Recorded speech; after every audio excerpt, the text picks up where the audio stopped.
But the message that the United States and Israel are sending right now is not one of compromise, it's not one of peace, it's Америка of и Израиль aggression. отправляют миру не сигнал о мире или о перемирии. Они, наоборот, демонстрируют агрессию, они, наоборот, отказываются идти на компромиссы, и они нападают на страны, как, например, на Иран, которые они считают слабее. Я знаю, и вы упоминали, у Беларуси есть тактическое ядерное оружие. То есть вы себя чувствуете защищеннее и спокойнее, потому что оно у вас есть в этой ситуации, когда США, Израиль демонстрируют такую агрессию. Less apt to be attacked by enemies?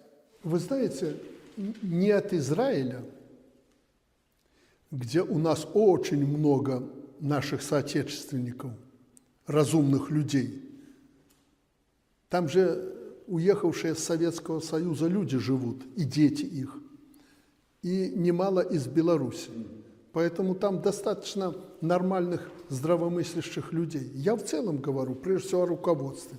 Что касается Америки, я не думаю, что американцы ставят своей целью воевать против Беларуси.